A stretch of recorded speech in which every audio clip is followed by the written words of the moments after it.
well, I want to capture it actually a different way because it's worked out differently in Well, front of you. that's also the, there's a double-edged sword there, in that if we're really moving quickly, and for example, we're in a situation where the budget and the time, I know I need that shot. I know that's the shot that's going to tell me something. On the other hand, if I have some extra time and I find something with the actor, or he or she, I tend to say, okay, I can cover that this way, or I can do it in this, or could we combine it in the shot? But, you know, it's difficult, because if you're doing a parallel track and you have the actor coming in and out, so to speak, forward and back, that changes the tone of the shot. So that's got to be taken into consideration. Again, it's an interesting thing. Sometimes more time is a problem because you tend to add more shots. And I like to think of the shots, how should I say, I like to think of it as a very precise process. I don't necessarily like shooting, you know, so much footage that we wind up doing it only in the editing. You follow? Yes, yeah. And do you think that thinking has come partly because you began as an editor, in fact? Yes, I think so. I think so. I think I was very affected by, there's no doubt I was very affected by American films, Hollywood films. And when I say that, you know, you're talking of the grand style of, you know, William Wyler, John Ford, Howard Hawks, the wide shot, the long takes. Now, you got to understand that when I saw them in the 1940s, I was maybe 7 or 8 years old or whatever, 5 years old. But when I saw them, those screens were built for a place like this, a giant screen, even bigger. So that a wide shot played, you know, from, they call it the American shot, from right below the knee up. And you could let it play. And as television came in and things like that, well, you know, the images started to change. And so for me, I began noticing editing. Of course, when I saw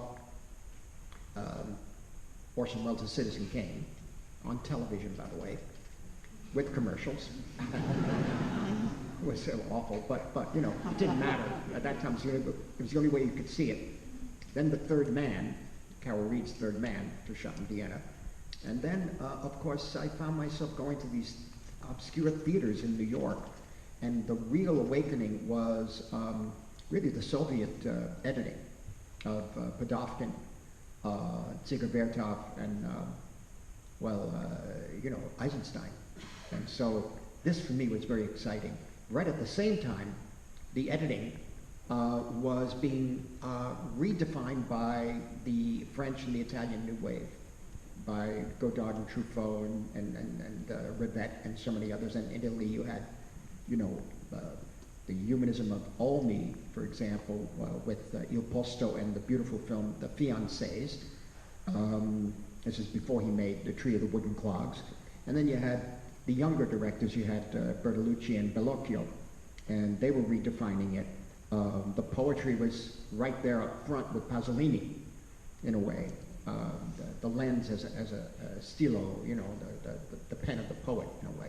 And so there was the late 50s and early 60s was a very, very important time for redefining how you tell a story with pictures, let alone Fellini's films, and then the 360, no, the 180, I'd say, in style of Antonioni, which made us rethink screen time, you know, and taught us a great deal about structure in editing.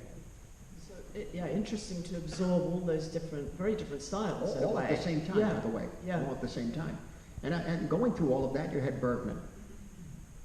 Bergman was always there. Every year was always like there was the Bergman film, and we got so spoiled.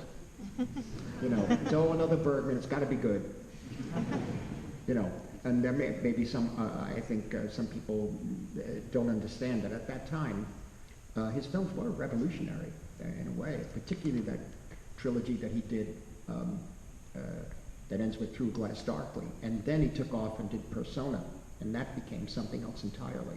He was reaching out and finding new territory, pretty much the way Fellini did and Antonioni did with Red Desert, you know. No, it's interesting because I haven't really thought the way you're describing it, because of your cinema and how there are elements